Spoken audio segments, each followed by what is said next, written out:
आरव गांव के एक पुराने शांत कोने में अपने चाचा के साथ बैठा था। रात काफी गहरी हो चुकी थी।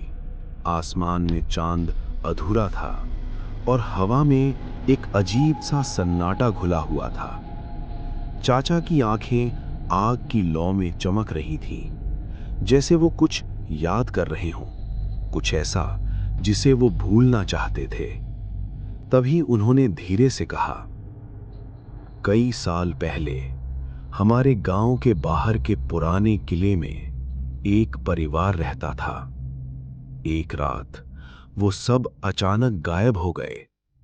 आरव ने ध्यान से उनकी तरफ देखा, लेकिन चाचा की आवाज अब और भी धीमी हो गई थी। लोगों ने सोचा वो कहीं चले गए होंगे, लेकिन उनके जाने के कोई निशान नहीं मिले। दरवाजे बंद थे, खिड़कियां बंद थीं और उस घर में बस एक आईना बचा था। आरव की भौहें सिकुड़ गईं। आईना? चाचा ने उसकी आंखों में देखते हुए कहा, हाँ, एक पुराना आईना। और उसके बाद जो भी उस किले के अंदर गया वो कभी वापस नहीं आया। कुछ लोग कहते हैं वो लोग मरे नहीं, बस कहीं और फंस गए। इसलिए अगर कभी तुझे वो आईना दिखे तो उसमें देखना मत।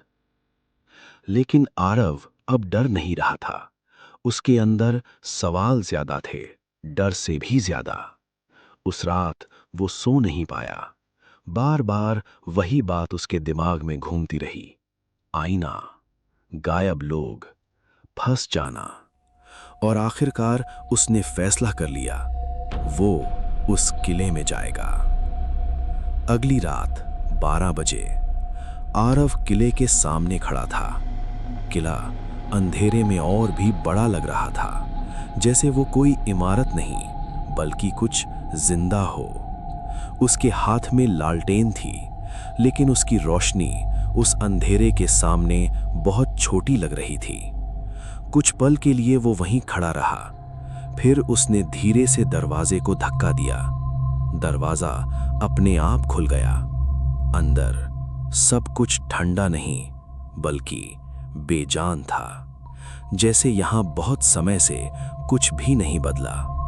आरव धीरे धीरे अंदर बढ़ा। हर कदम पर उसके जूतों की आवाज दीवारों से टकराकर वापस आ रही थी। तभी उसे अचानक अपने पीछे एक ठंडी सांस महसूस हुई। उसका पूरा शरीर जम गया। वो धीरे धीरे पीछे मुड़ा। कोई नहीं था, लेकिन अब सन्नाटा नहीं था। चारों तरफ से धीमी धीमी फिर तेज होती हुई चीखें, बचाओ, हमें बाहर निकालो। आरव का दिल तेजी से धड़कने लगा। वो उन आवाजों की तरफ भागा जैसे कोई उसे खींच रहा हो। और फिर वो एक कमरे के सामने आकर रुक गया। दरवाजा आधा खुला था। अंदर पूर्ण सन्नाटा। कमरे के बीच में दीवार पर टंगा था एक बड़ा, पुराना, टूटा हुआ आईना। उसकी सतह धूल से ढकी हुई थी, लेकिन फिर भी वो अजीब तरह से चमक रहा था, जैसे वो आरव का इंतजार कर रहा हो। आरव धीरे धीरे उसके पास गया और उसमें देखा। पहले सब सामान्य लगा, फिर उसने ध्यान दिया। उसका रिफ्लेक्शन उससे थोड़ा देर से हिल रहा था। उसने हाथ उठाया। रिफ्लेक्शन ने 1 सेकंड बाद उठाया। आरव ने सिर झुकाया। रिफ्लेक्शन ने पहले झुकाया। उसकी सांस रुक गई। आरव, एक बहुत धीमी आवाज आईने के अंदर से आई। उसका दिल जैसे रुक गया। तू वापस आ गया।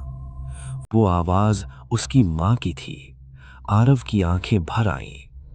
मां? लेकिन उसकी मां तो सालों पहले मर चुकी थी। तू मुझे छोड़कर क्यों चला गया था? आरव पीछे हटना चाहता था, लेकिन उसके पैर जम चुके थे।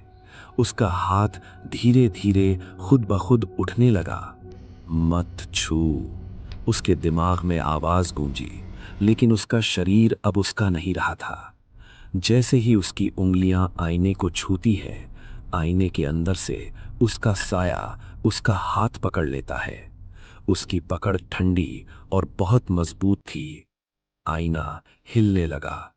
अंदर अंधेरा नहीं, बल्कि एक पूरी दुनिया थी, टूटी हुई, चीखों से भरी, सैकड़ों चेहरे हाथ मारते हुए, हमें बाहर निकालो। आरव पूरी ताकत से खुद को छुड़ाने की कोशिश करता है, लेकिन वो अंदर खींचा जा रहा था। धीरे धीरे उसका शरीर आईने में समाने लगा। नहीं, तभी उसे आईने के अंदर खुद ही दिखाई दिया। वो मुस्कुरा रहा था। आरव ने पूरी ताकत से झटका दिया और बाहर गिर पड़ा। सब कुछ शांत। आरव उठा और भागने लगा, लेकिन हर रास्ता उसी कमरे में वापस आ रहा था। दीवारें जैसे बदल रही थीं। उसे सब कुछ उल्टा दिखने लगा। आखिरकार वो थक कर फिर आईने के सामने खड़ा हो गया। इस बार आईने में उसकी कोई परछाई नहीं थी, लेकिन आईने के उस पार दुनिया सीधी थी और वहां वो खुद खड़ा था। अब तू यहीं रहेगा।